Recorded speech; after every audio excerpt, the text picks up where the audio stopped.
Well, good evening, everybody. Thank you for coming out tonight. I'm Bill Maley, Brighton Town Supervisor. This is our Fall 2021 West Brighton Community Forum.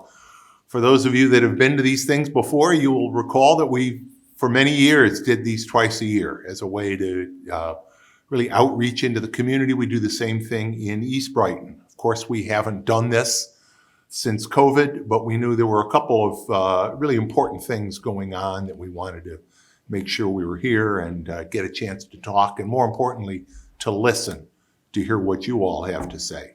I will ask, and everybody's masked, which is wonderful, unless you're speaking, if you would remain masked.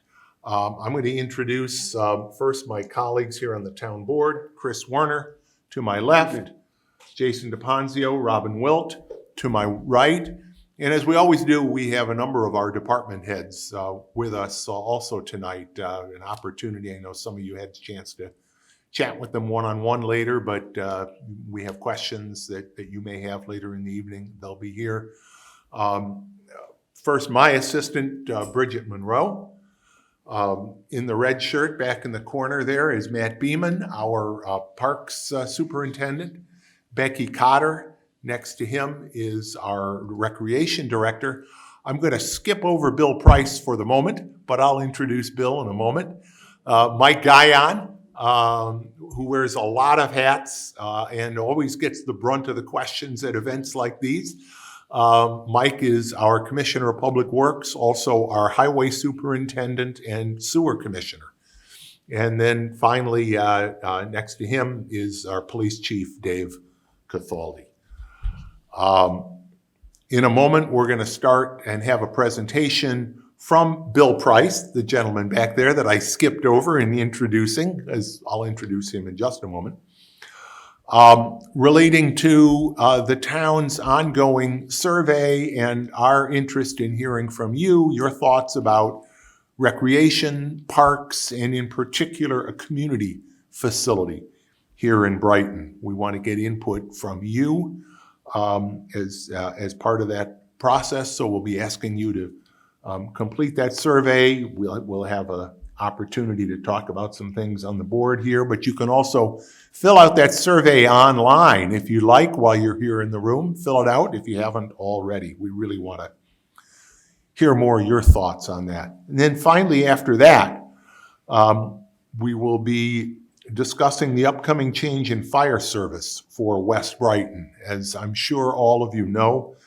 as of January 1st, the West Brighton Fire Protection District will be consolidated into the Henrietta Fire District, which will begin providing service and will take over from the Rochester Fire Department. I'm very pleased that Henrietta Fire Chief Mark Cholak is here tonight, and he'll introduce the rest of his team. They'll make a presentation and answer questions. A couple things I just want to update you all on real quickly. The 2022 budget has been approved by the town board.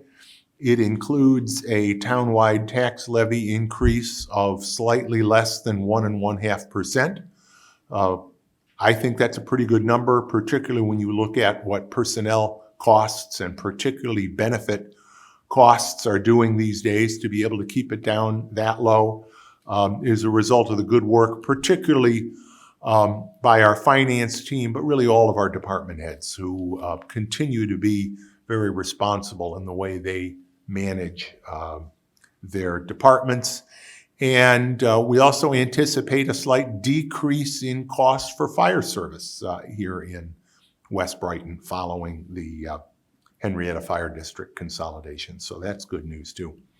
Also want to give a brief update, and if you have more detailed questions, Mike is the person to talk to, and that is the proposed U of R addition to their laser lab, which consists of a 3-story building behind, if you think of the East River Road side as the front of the building, it's behind the existing laser lab facility, but it's 55,000 plus square feet, along with some proposed additional driveway and parking areas.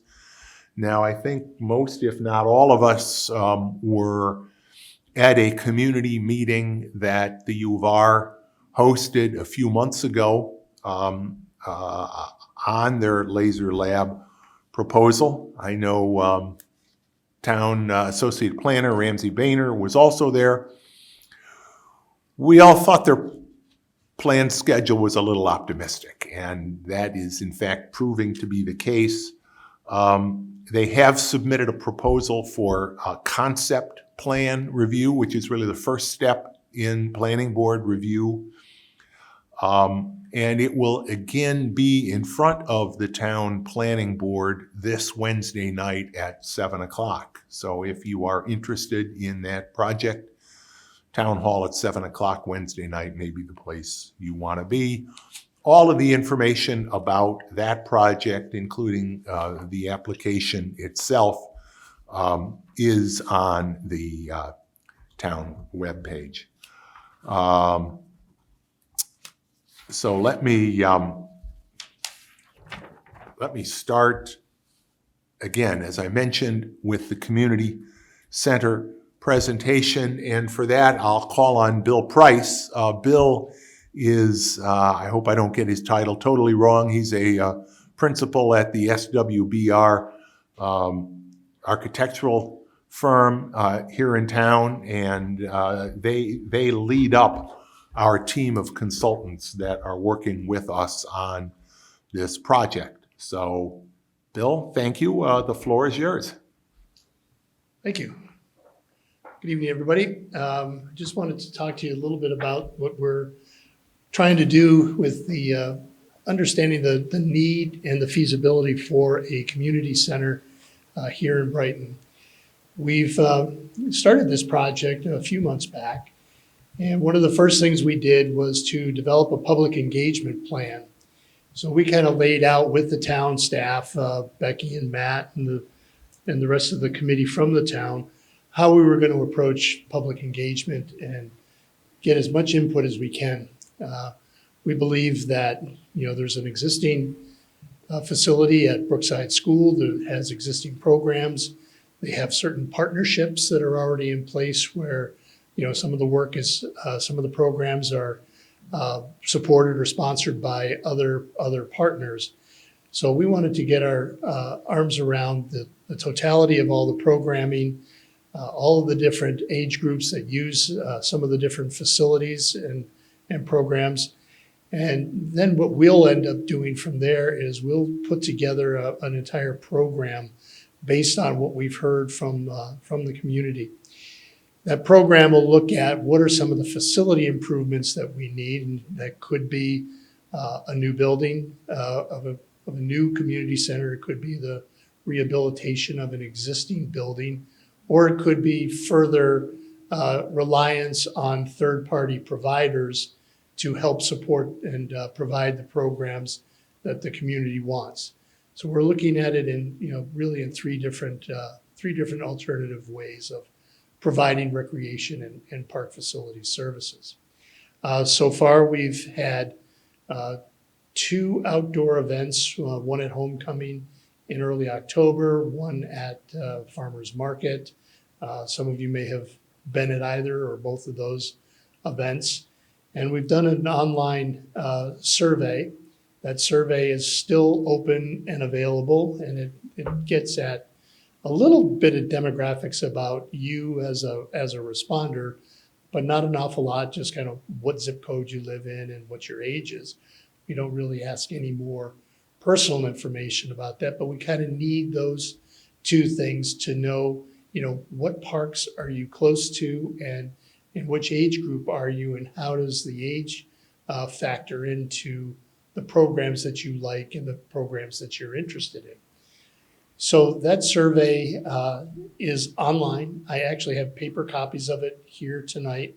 If anybody cares to take that with them and fill it out and return it, there's multiple places that it can be returned. Becky's office at Brookside, at Town Hall, and the library all have locations, and there's actually a drop location here at Rustic Village.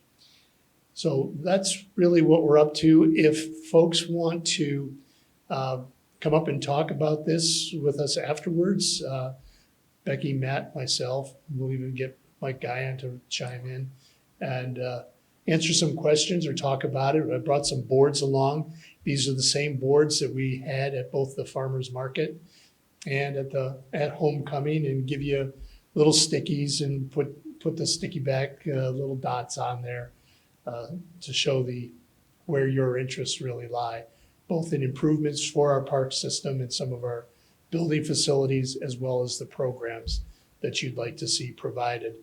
This was a lot of fun for folks, both at farmers market as well, specifically at homecoming, when the teenagers and kids a little bit younger got a hold of this little stickies. It was a lot of fun for them. So where we are in the process right now is we are beginning to analyze the results of the survey. We're starting to see some trends by age group and trends in various interests and themes that we're seeing in the types of services people would like. So that's going on, and we're going to continue our public engagement with this event, another one for East Brighton, and then we're going to have another focus group. And then once we decide really what's the most valuable focus group to have, is it to deal with active adults? Is it to deal with toddlers? Is it to deal with types of programs? So we're going to try to get some more information through a focus group. And then what we'll do is we're going to put together a program. The program is nothing more than a list of the desired improvements. We're going to present that to the town and the committee that is representing the town. And then we're going to have a public meeting to present all of those findings so that we can tell everybody, what are the improvements we want, what are the programs, and how do we see those best being presented or provided to the community. Is it a new building? Is it a rehabilitation of an existing, or is it through expansion of third-party providers? If you've got questions, I'd be happy to answer those if I have the time. Yeah, absolutely. Let's do Yeah. some. But Bill, why don't I suggest, if you've got those hard copies, why Yeah, don't you pass out, if anybody hasn't had a chance to take the online survey, if you would just raise your hand and husband, wife, fill one out for each of you. We really do want all of your input. So Bill can, or Bridget can share those, and you can fill them out now, or you can wait. I am a resident, so I took it myself. It took me 10 minutes. So. In fact, not only is Bill a resident, I think Bill's the only resident that lives even closer to town hall than I do. So. Yeah, I do. About 4 steps closer. It is very close. I'm right next to the pool, so I know how long it takes the kids to start playing Marco Polo every Sunday. So, I had a question. I actually Sure. filled out the questionnaire. Thank you. But I understand the question goes to a identical pool or, and so. Yes. When you talk about rehabilitating the building, are you talking about that building? And if you are, how much does the new owner take over? And how much would be left for the recreation? Yeah, we at this point have decided not to analyze that particular building as a potential continuing to be used as providing recreation services. We're looking at other buildings in town, trying to find something with the right size and something with the right access. Where we've heard a lot about accessibility, meaning, is it on a bus route? Is it near sidewalks? Is it near trails? Is it near dense populations of people? So we're trying to find some opportunities that we can analyze other than the Brookside. We're not. And I can say, well, the comment, Mhm. I've been using that building for many years. First, my young grandchildren taking me there for camp, then I now belong to a women's first-story circle that they usually Okay. we do them now. And a few times we've tried to go, and we've actually went out to, depending on the library, a community room, Mhm. quite large.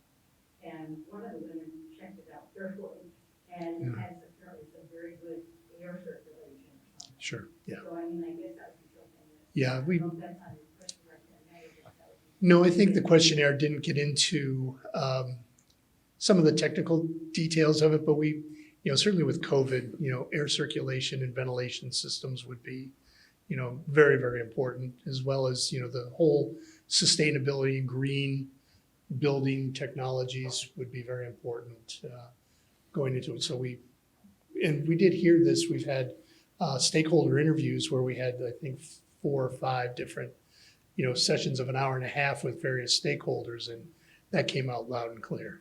Make it sustainable.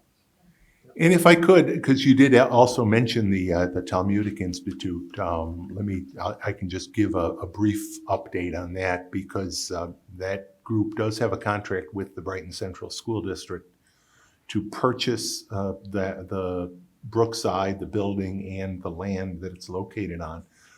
The deal hasn't closed yet. Typical due diligence that someone does when they're buying a large property is ongoing.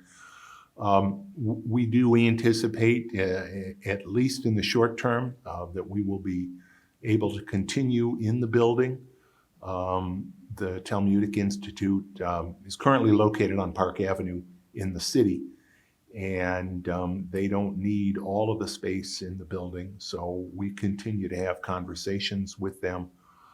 But as Bill said, when we started this process, we really did think that might be one property that we would look more closely at for long-term use.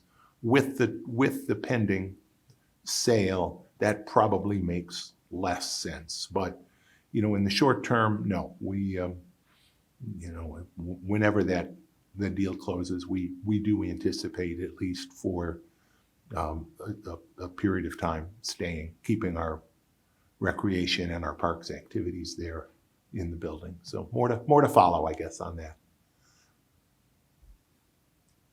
Did you have a question? Oh, I'm late to the dance. I'm now starting to get it. I didn't understand Brookside had been sold. So this is all fitting together like a puzzle. But did everybody know this? Brookside was sold? This is epic. I mean, that's been a cornerstone of Brighton since, I've gone there for classes, my kids. I mean, this is epic. I think we should all be like, what?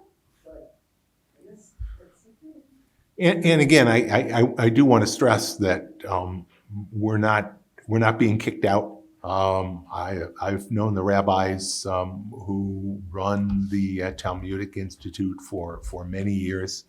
They live here in Brighton themselves. And we've had many conversations. Both Matt and Becky have spent a lot of time in meetings with them, as have I. So, but I think it's important to know, we had planned this process. We had made the assessment that we as a community needed to do some self-examination on our recreation and parks offerings and the facilities that we do it in. We certainly are cognizant of the fact that some of our peer communities have newer, or in some cases rehabilitated, community and recreation facilities. And although we do as well with Brookside, let's face it, it was not built as a community center. It was built as a grammar school. So it does some things for us. There are other things that, we're looking to see how we can do better. Okay, I'll going to stay around, and if we want to talk about this or anybody has questions, I'll be here. We can talk about programs and facility improvements that you might think of. Thank you. Thank you very much, Bill. Next, I want to just update you with a little bit of information on the transition to a fire service to the Henrietta Fire District. And then, of course, as I said, we'll have the chief and his team make a presentation in terms of their planning. But a little history first. As you know, The Rochester Fire Department has been providing fire and EMS service in West Brighton since August of 2012. Under a contract that was scheduled to expire at year end this year. So early in the year, we thought it was prudent to go back out to conduct a request for proposal process to agencies that might be in a position to provide fire service in West Brighton. We wanted to make sure we could provide the best possible service, but also at a cost that made sense to the community. So we went out, requested these proposals for a comprehensive proposal for providing fire service within the West Brighton Fire Protection District. We received 4 responses, and I want to say one of those responses came from the Rochester Fire Department, and I had a conversation with Acting Chief Hernandez to let him know at the time that we were going to be doing this, not out of any sense that the Rochester Fire Department had not done a good job providing service, because I think they have done a very professional. Obviously, there have been some significant incidents during the period they've been providing fire service here in West Brighton, and they've handled them very well. And he understood that, A, we wanted the RFD to bid. We wanted to be able to consider a good proposal from them. And we were just really trying to be as responsive as we could be to the community and our fiduciary obligation to provide, again, good service at a fair price. So the Rochester Fire Department responded, the Brighton Fire Department responded, the Gates, Brighton Fire District responded, Gates Fire District responded, and the Henrietta Fire District responded. The town board reviewed those various proposals, and after some pretty thorough review and some further questions and dialogue with some of the proposers, we made a decision that the Henrietta Fire District proposal, under which the West Brighton Fire Protection District would be consolidated, I'm just going to take this off my ear there, really made the most sense for West Brighton. Now a little more history. Again, most of you were around 9.5 years ago. In the aftermath of the termination of the contract back in 2012 between the town of Brighton and the West Brighton Fire Department, West Brighton Fire Department sued the town, and there had been protracted, emphasis on the protracted litigation. That litigation has now been settled. The town controls the West Henrietta Road Fire Station, and going forward, it is the plan of the Henrietta Fire District to use that facility along with the rest of their facilities. But obviously, given its central location, that will be a critical location from which the Henrietta Fire Department will serve West Brighton. And again, as I said, in a moment, I will invite the chief to give you more information about his team, about the Henrietta Fire Department, and the service that you will be receiving. Just a couple of other relevant points to the transition. First, many of you are aware that there was a service awards program that was an incentive to encourage volunteers across the state of New York to volunteer for their local fire departments. After the first of the year, that service award program will be terminated, and our plan is to make lump sum payments from the assets that are in the service awards program fund to volunteers that were vested in the system by the length of their service to the West Brighton Fire Department, which, if I recall, was a 5-year term.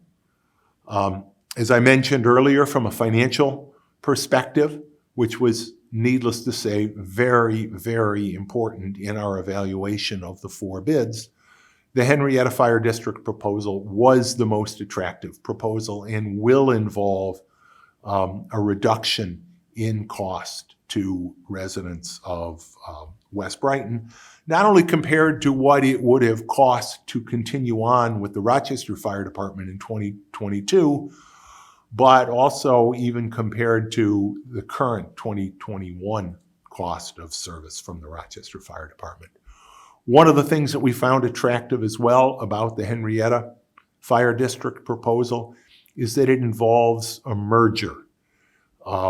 The continuity of service that comes from having an actual merger of the departments, and frankly, the fact that whoever is sitting in these chairs in 5 or 10 or however many years in the future aren't again going to be faced with what are we going to do now to renew a contract. That made a lot of sense to us, and I think it makes a lot of sense to you, that continuity. The continuity of service, I know, is important, the relationships that are built up over the years. But again, as I said before, the decision to make this change in no way reflects badly on the Rochester Fire Department. Quite the opposite. They were very professional. They continue to serve in a very professional way.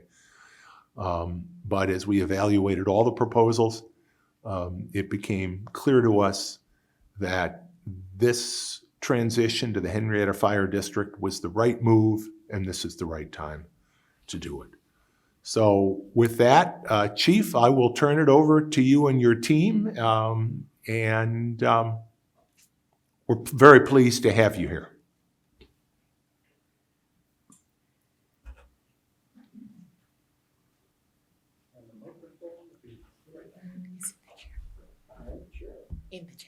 In the chair. It's like magic, only real.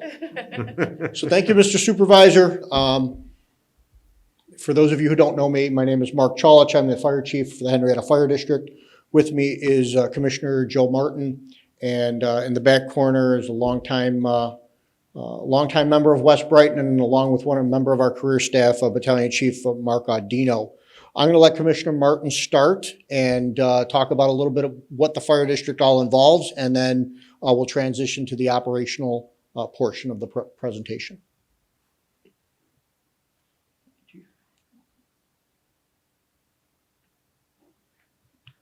Thank you. I guess that's the key. When you heard the supervisor speaking, he was talking about fire departments and fire districts, and there's a big difference. And the best way to describe is your fire district is very similar to your school district. So a lot of the people in the West Brighton area are part of the Rush Henrietta Central Schools, which covers the town of Rush, Henrietta, and Brighton. And we're very similar. We have 5 commissioners, that's like your Board of Education, and instead of having a superintendent, we have a chief. We're very similar, but then again, very different. We do not get state aid. We do not get federal aid or any other kind of aid. The only thing that we can do with our budget is your tax dollars. So with towns and different things like that, they have some flexibility in that aspect. So that's our only way of supporting the department. The other thing is you have to join as a volunteer now, you have to join a fire department to be part of the fire district. It's very convoluted.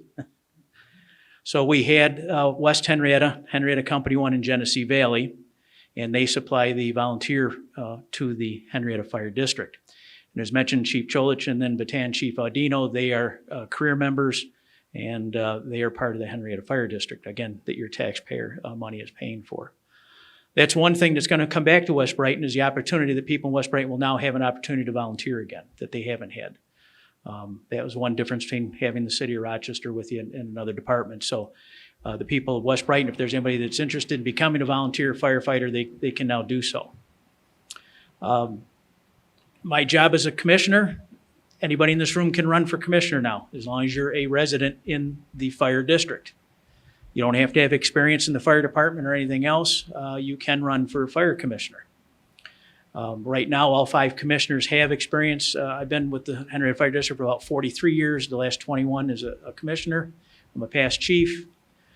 We have 2 commissioners that are still current active volunteers out there, and we had a gentleman that spent 3 years with us. He came from the county of Monroe. He was a money man, very respected, and a very conservative gentleman that came in and thought we were spending too much money, and come in to realize that he might not agree with everything, but we weren't spending money foolishly. And I want to assure you of that.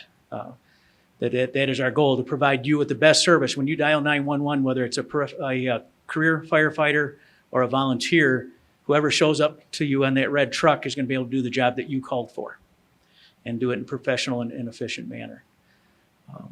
Your tax rate now, I think, Mr. Mayor, is about $3.48 in the town, and it's now going to be $3.19. We are not allowed to have different tax rates in different parts of our district. So that is not allowed. And basically, when we looked at the proposal, we looked at the total value of the properties in the area that we were going to take over, and basically that's supplementing the people that we're putting in there and the equipment. Part of the agreement, the town is providing us with our first pumper. It's up to us to maintain it and replace it from then on. As of tomorrow, we're going to be interviewing more people, and we will have the people hired so that January 1, when it's turned over to us, there will be 3 firefighters. There's two firefighters and an officer on the truck 24/7. You have 4 now with the city of Rochester, but you also have to keep in mind, you're not just getting that station, but you're getting the rest of Henrietta. When I was involved in this process almost 10 years ago, we ran the numbers, and we can get to any address in the West Brighton area as quick or quicker, with the exception of the U of R property on the extreme north end. So we have a fire station on just where Winton Road turns into Pinnacle, near the intersection of Jefferson. We have Bailey Road, which is our headquarters, and you also have a volunteer station right off Easter Road by the old Buy-Right Market. So you're gaining all those people as part of that as well. Every one of your career firefighters has to be an EMT. So same as the city of Rochester, you're getting the EMS support as well. It is still optional for a volunteer. And the chief will get into this more detail, but his goal is, with the way station on West Henrietta Road is, we're hoping that not only is there going to be a career station or career truck running out of there, but also we're going to try to man a volunteer truck, which will be put that more and more people on the load as they go out. So that's our goal. There's plenty enough room there. It also gives our volunteers an opportunity to get out there and do the things. Our career people have come to us through the years. It goes back to when I was chief, and they said, Chief, you're paying us to do the job. Instead of waking the volunteers up, send us out. So the little things that we don't need to bug the people that are kind enough to volunteer their time, they're going to do that. And then when the big one hits, y'all come, type of thing. Henrietta has grown so much. When I joined in 1979, we were doing less than 800 calls a year. The chief, again, will get into more detail. He's predicting we're going to do 7,000 calls next year. Big difference. We're lucky we have approximately 60 volunteers. That's a lot less than what we've had in the past, but compared to other districts, we're doing well. This is an international problem. It's not just Henrietta, it's just not Monroe County, New York State. Volunteerism has gone way, way down, and it's been a problem. The other problem is when we bring volunteers in, we're not keeping them. For whatever reason, they bail out. It's about 200 hours to get your basic training to be a volunteer firefighter.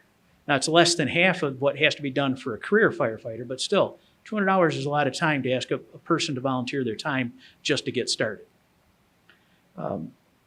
Our tax rate, just so you know, back in 2010, we were at $2.20 per thousand. We're at $3.19, so that's less than $1 over 12 years. So we are doing what we can to keep that tax rate down. I think it's been approximately 11 years when the governor put in the 2% tax cap. We've only exceeded that 3 times out of the 12 years. And it goes back to, as he put that out, we really concentrated, again, trying to keep in mind the tax rate. We didn't want to go over the tax cap, but also we weren't able to put aside properly some money, so we had to replace Station 5, the one on Pinnacle Road. It was sorely outdated, was never built to house career firefighters, so we had to bond that. We had to bond a ladder truck and a few trucks, and then our Station 6, which is the corner East River Road right by the thruway, we're putting up a brand new station. That part of town has grown so much that we had to put people in there. So again, we tried as best we can to keep that tax rate down. And again, the volunteers, we've brought in since, again, 2010, approximately 189 volunteers. We have no more than we did about 10 years ago. They're not staying. At one time, it was 8 or 9 years you were keeping a volunteer. It's less than 5 years now. And even though they're volunteers, it's still costing you, the taxpayer, a lot of money to train these people. And when you're not getting 5 years out of them, that's a dilemma. We are trying our best. We do exit interviews and everything, what happened. And a lot of it, I think and we do our best when you come in to volunteer to give you a heads up so you know what is going to be expected. But with this day and age, a lot of people, it doesn't hit them until it actually happens. So that's kind of an overview. But again, we're a district similar to a fire or a school district, so we're totally separate from the town. We levy our own taxes, have our own budget. We meet the second Tuesday of every month at headquarters at 850 Bailey Road. Even though it's not required, we're continuing to broadcast our our meetings as well. You're welcome to attend. Please like our Facebook page. If you're a Twitter person, I guess they got that going too. We keep you apprised of what's going on. And social media is so much easier, to stay in touch with people. We encourage you to do that. And Chief and I will be here to answer any questions afterwards as well. But our numbers and email addresses are right on the website. Contact us anytime. More than glad to answer any questions. If you have any right now, I'd be more than glad to answer anything. Like I said, the chief's going to get into your operational aspect. Yes. That's correct. That's now owned and operated by the Henrietta Fire District. Thank you, Commissioner Martin. Appreciate that very thorough overview. Chief. Hello, everybody. We're going to try and keep it nice and simple. So operationally, we're a busy department. Even without the West Brighton portion, as we stand right now, we will be well over 5,000 assignments or 5,000 alarms this year. We've run the actual numbers with the city of Rochester. We've got access to that data. By adding West Brighton, it's going to add approximately 600 alarms as it stands right now.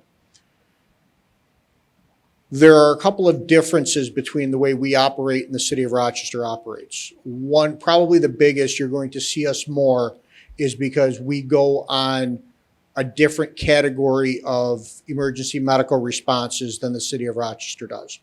And that's perfectly fine. Every agency, there's 35 agencies in Monroe County. I'm going to darn say that all 35 of them probably do something a little bit different. So we go on all priority ones or ALS alpha calls. We go on all ALS Bravo calls. And then we go on BLS Bravo and BLS Charlie Falls.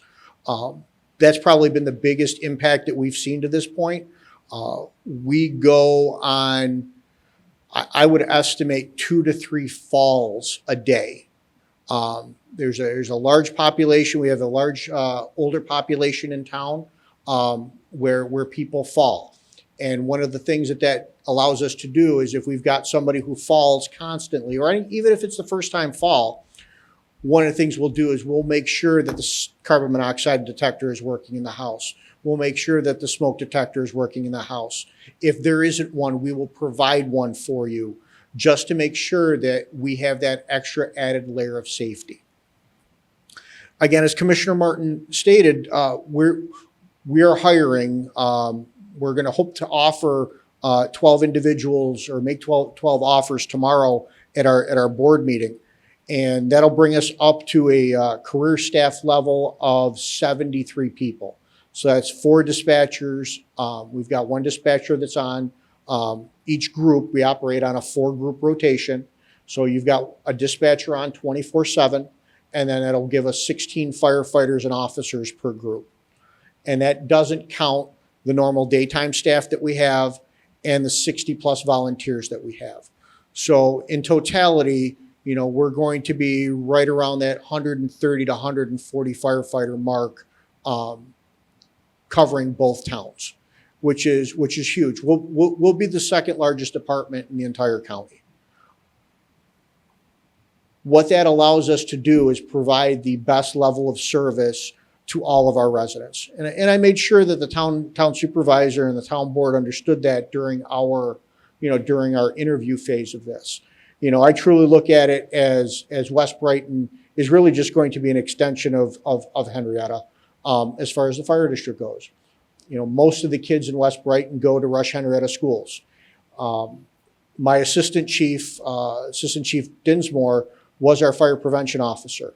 And, he and I would go to Wegmans to grab a salad for lunch over the summer, and you'd hear little kids go, Fireman Mike, Fireman Mike, Fireman Mike.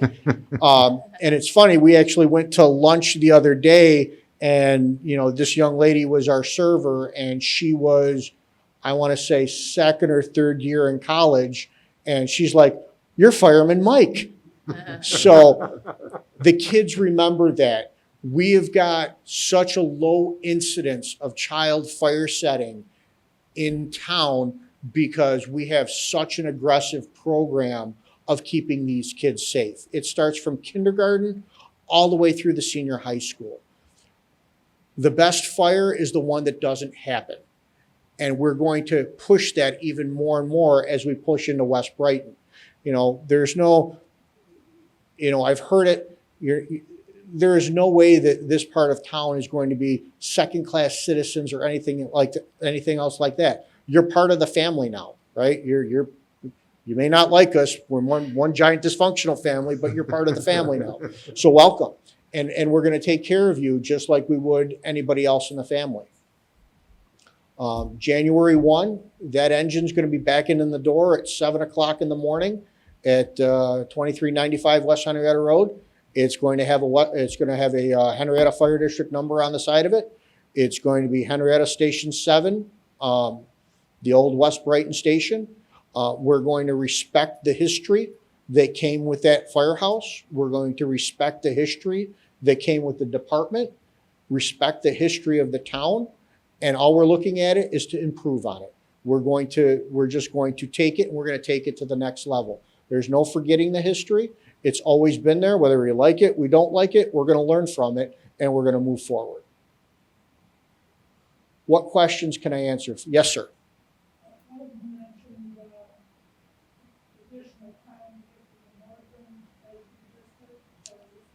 So yes, if we were coming from the big. Okay, yeah. No, so there's no worry. At night, we've timed it out a few times where the Bailey Road station at night can make it to the north end of town almost as quick as the West Henrietta Road station because honestly, there's no traffic. The only place that would be the exception is the laser lab area. But in reality, with Station 7 staffed, you're not going to see any difference whatsoever. In fact, you're going to see an improvement in some areas because that second and third and fourth piece are going to be coming from closer Henrietta stations than potentially from farther away city firehouses. So you're going to have that improvement in services as well.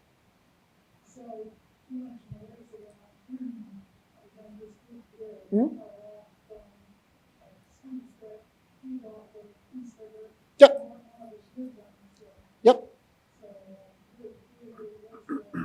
Yep, and you're not going to see any decrease in service because that same West Brighton fire station that has been staffed by Engine 8 is going to continue to be staffed. So you're going to have that fire truck coming out of that fire station going to your house and being there just as quick as it has for the last 10 years.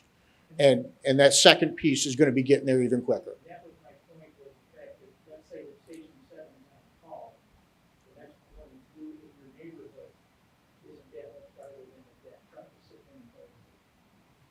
And that was the thing we developed 10 years ago, that the current stations we had in town could theoretically close that station down totally with the exception of the neighborhood making it tremendous.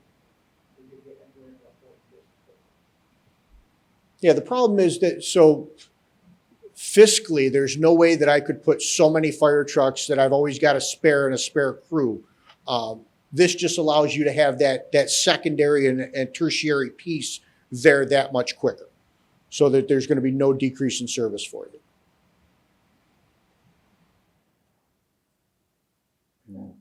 The sound of silence. What other questions we got, folks? Really, you don't have any volunteers now, from what I'm Correct. and, you know, with the college. Mhm. Where do you, when you look at all your volunteers, I know the problem's keeping, but what age groups do they come from? What kind of people are they? What kind of people are volunteering? So that's a great question. And I've looked at it, especially with the last group of kids. I'll call them kids because I'm older. I've been doing this for over 30 years now. So most of the newer people coming in the door are old enough to be my children. But you know, we had a group of volunteers that came in. We started with a class of 24 back in August, and I was very frank with them on night one. I go, show of hands, how many of you are volunteering just so that you can get your foot in the door, so that you can get a career job with us? And I'm going to say that at least half the hands in the room went up in the air, because you know, a lot of them know that if they start off as a volunteer firefighter, it gives them that edge that they could possibly use to turn it into a career somewhere. We had another, I would say about a quarter of the people who are, I would say, you know, late 30s through late 40s-ish, who kids are old enough that they don't have to worry about soccer games or t-ball or anything like that. And they were really just looking for something to do and to give back to the community. And then, you know, you had about another quarter that they weren't sure what it was about. They were just, hey, you know what? I want to try something new. And, you know, it varies across, you know, we had both genders. We had all kinds of backgrounds. There was no one set, you know, person that really wanted to walk in the door, which is it's really nice to see, right? Henrietta is a very, very diverse community. I want to say that the last time I talked to the school district, they speak well over 20 different languages at the high school now. And it's just getting, you know, becoming much more of a broad spectrum.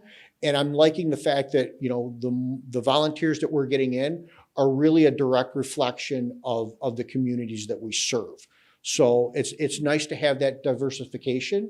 And, you know, hopefully that turns into more and more of those same people wanting to look at career jobs. But yeah, that's where we're looking at for the volunteers. I can also tell you that our average age is going up, right? Especially for the volunteers. I want to say for the current volunteers, excluding this newest bunch, I want to say that we were in the 47 to 48-year-old median age. And I got to tell you that this is a young person's game. When I started doing this at 18, it was no problem for me going to a fire and being able to get up for work the next morning and doing what I got to do. I can tell you, and Chief Audino can attest to it as well. You get a fire at 3 o'clock in the morning and you're working hard. You're spent for the next day and a half, 2 days, whatever it is, because it's that physically taxing, you know, to do the job. Fires are not getting any easier. We are seeing fewer fires. You know, you can listen to any newscast where they talk about it. Yes, our volume of fires has gone down. However, the severity of the fires has gone up. Everything in your house is built to burn. Everything in your house is made of plastic. And essentially all plastic is solid gasoline. You know, back in the through the 80s, you had 20 minutes to get out of your house. Today, you're lucky if you've got 2 minutes to get out of your house. And that's why our people are working that much harder at these fires to not get hurt and save as much as we can.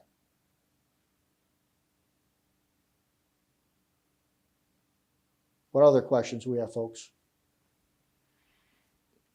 Well, thank you, Chief. I just want to tell you that if there's ever anything that I can do to assist you in your volunteer recruitment, don't ever hesitate to give me a call. Our team, and I want to include Chris Roth in that, because Chris has really been our point person from the town's perspective in transition, our town fire marshal, who again, obviously is someone who knows Henrietta very well, having worked for the town of Henrietta before he worked for the town of Brighton. But the ongoing level of communication is excellent. Chief Cathaldi, our police department and our fire departments have always worked hand in glove, and I know that's going to continue under Henrietta's service. And I think it's fair to say, you can see from the chief here today, I'm very confident he's running an open book, and we appreciate the time you're putting in during this transition. I know you'll be willing to continue to come and participate in these sessions. That's important to us. And thank you, and Commissioner Martin, and really everybody on the team. Thank you very much. You're very welcome. And again, obviously on our way out, or if something comes up, we'll have the opportunity to ask any questions. Before I open it up to questions to us, or for that matter to any of our department heads, I do want to give a shout out, Sarah, to you for the work you do with the West Brighton Facebook group. It's wonderful having that availability, the way you use it to communicate throughout West Brighton, and I appreciate your welcoming me into that, and I hope I add a little value every now and then when I make a post. So thank you very much for that. I also do want to mention that we are recording tonight. We know not everybody can make it, and not everybody's comfortable coming to a public meeting, so we are recording this, and we will be showing it, making it available for the community to watch. In a couple days, there'll be a link up on our webpage to the video. But let me throw it open to if anybody has any questions of any of us or any of our department heads, or if you think of something you want to ask Chief Cholech. Can you just clarify, I got confused on a couple statements. So who owns the station? It will, following the transition, it will be owned by the Henrietta Fire District. Okay, so it'll be owned by. Yeah.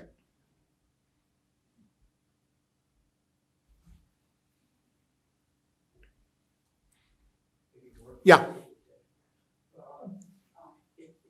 Related to this or Anything. anything?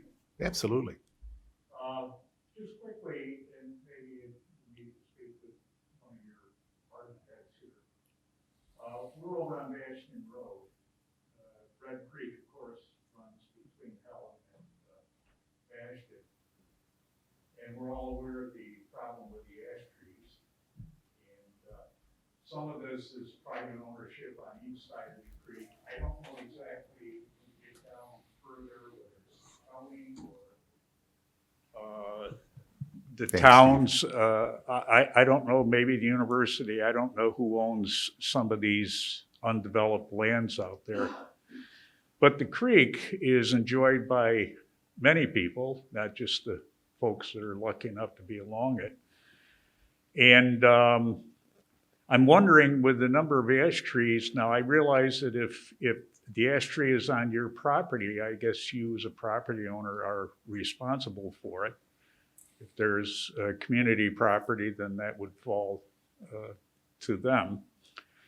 But I'm just wondering if any thought has been given to what will eventually happen there, especially if some of the trees are just allowed to fall.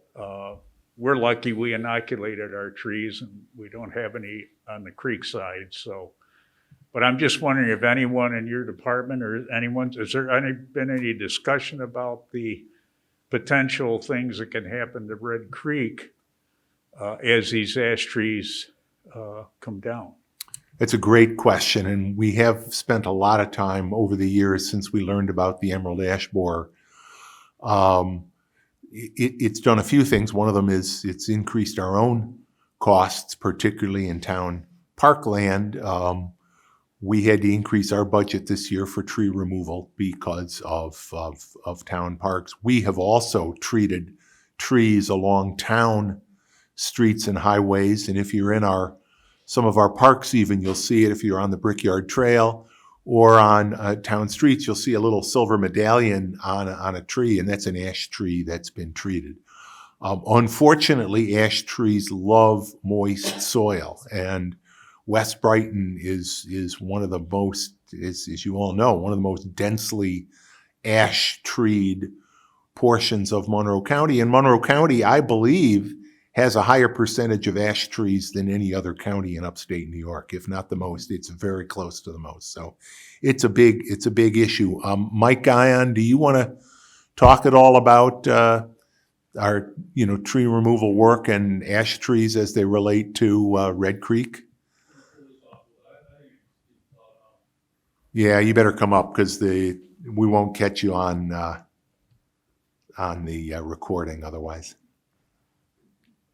Mike is not a guy that is a publicity hog, but we're going to bring you up for a moment. I try not to be, but as far as Red Creek, Red Creek. So we've looked at it. We're working with the county. Most of that property back there is owned by the county that Red Creek runs across. We've been working with the county to potentially clear a small section up near Brighton Henry Town Line Road, Jefferson Road, mostly because they have a meter station in there for water flows and for creek flows. But nothing's come of it yet. We're still trying to work with the county and coordinate that. But outside of that, we haven't done much else to clear that creek. Again, they're private trees. We really don't have the ability to clear private trees. So I hope that answers your question. Yes, sir. Long history, this is an opportunity for me to assert, historically, a number of residents clear small trees and do look to the town when there are large trees beyond our ability. And there have been times where trees have been pulled down, for example, in the area that Tom is talking about, pulled down the creek to the bridge by the town. So historically, we've had that arrangement. You know the name Dave Fader, he's on the planning. Yep. He lives along the creek at Crittenden Road. And he was the first to organize a bunch of volunteer crews, and I was on one myself just a few months ago when we had some trees fall right by the bridge. But that would have been easy for the town, but they were small enough we could take care of it. So Gotcha. I think historically, I'd like to assert that the residents are willing to do their part, but we can do it when it's beyond us. We look to the town. I would be glad to talk with you and work something out. I know that happened in the past. Probably hasn't happened for quite a while, I don't It's think. the pretty distant past. You're right. Yeah. To the best of my knowledge. But certainly would be glad to sit and talk with you folks about it. Yeah, just before my time. I know Tom. I do know Tom, yeah. So yeah, certainly be able to, sit and meet with you folks. If we can help out reasonable, in reasonable accommodations, we certainly will give it our best shot. And I should mention, maybe more recently, the county parks has been very involved as well. Right.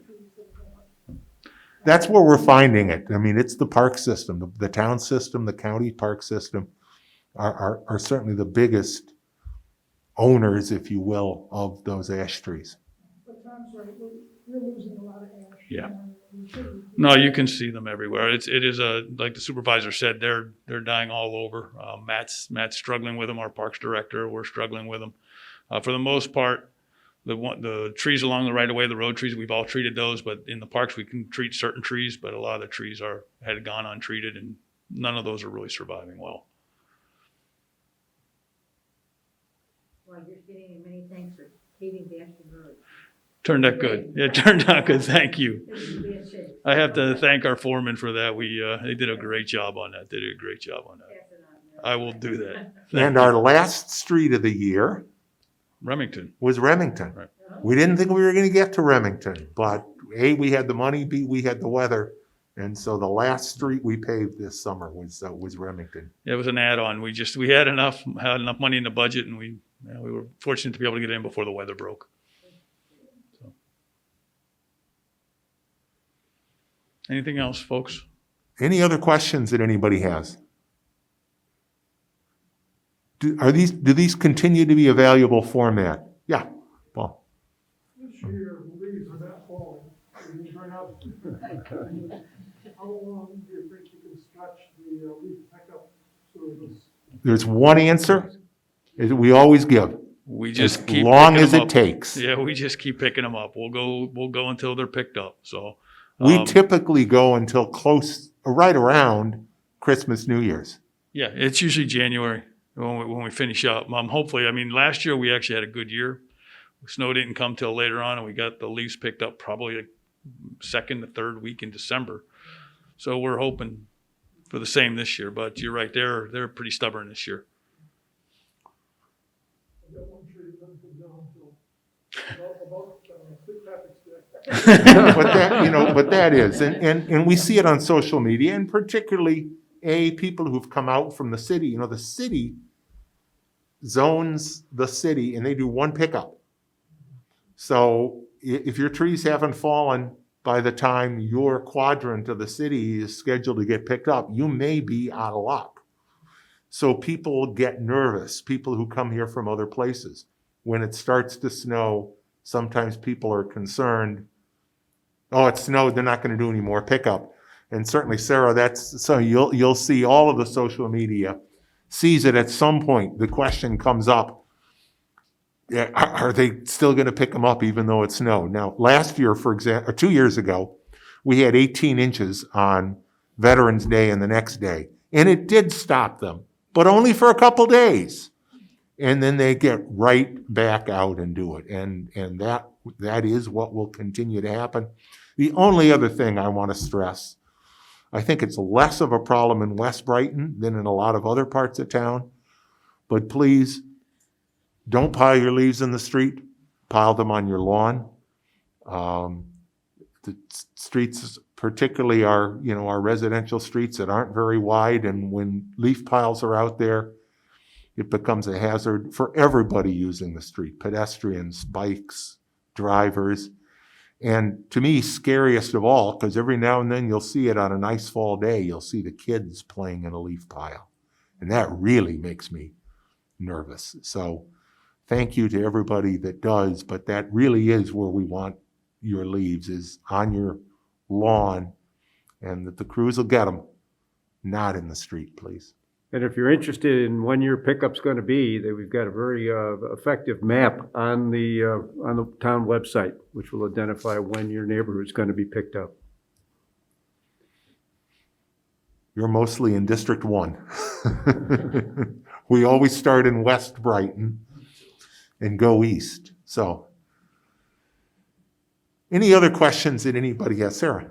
This isn't public works, but I just wanted to bring to attention that there's been quite a few break-ins in the past couple of days that have been really brazen. People were in the house, people inside their homes, and people breaking in while they're in there.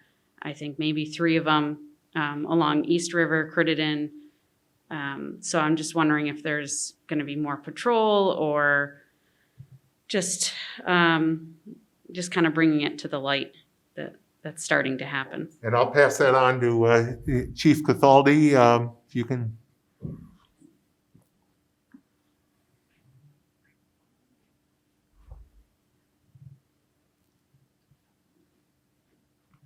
No more questions on the leaves?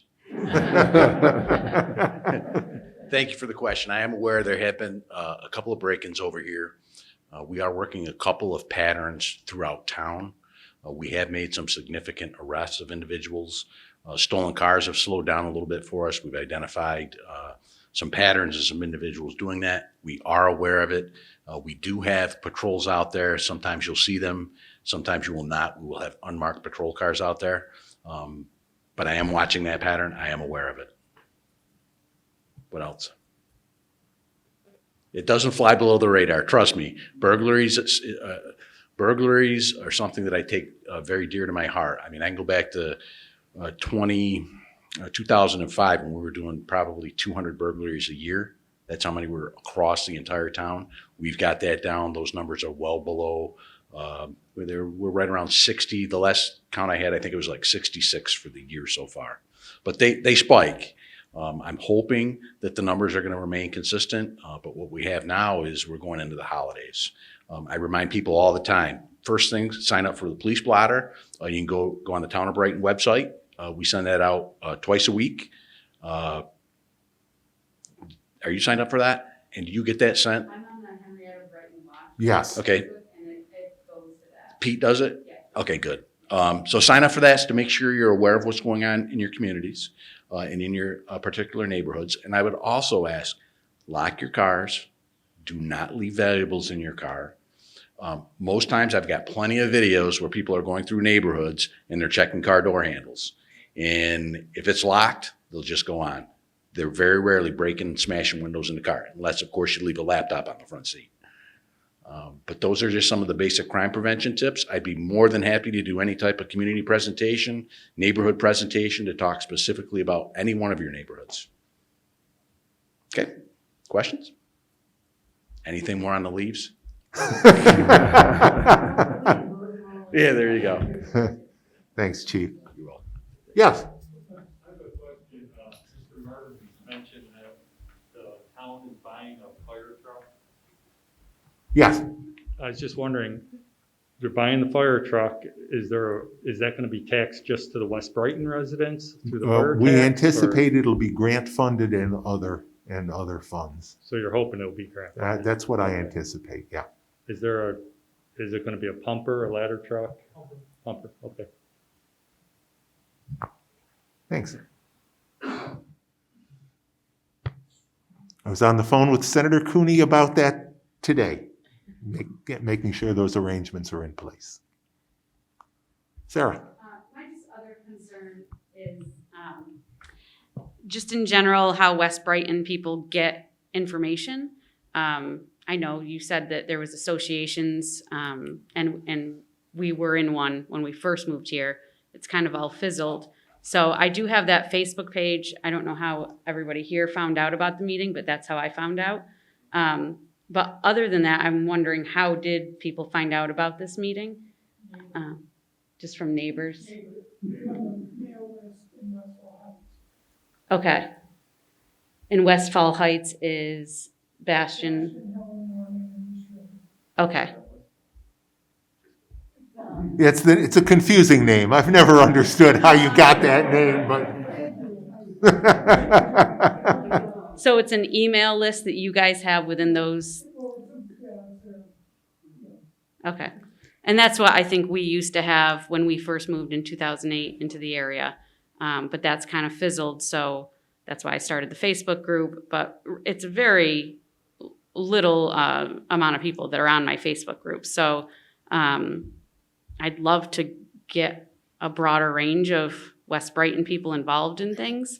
I'm just not really sure how to do that. I'll just say, and I was talking to someone before the meeting, the turnout you get in West Brighton, and I know there's a lot fewer people living in single-family homes in West Brighton, but you get a much better turnout than the Copperell Mill meeting in East Brighton, not just this year, every year.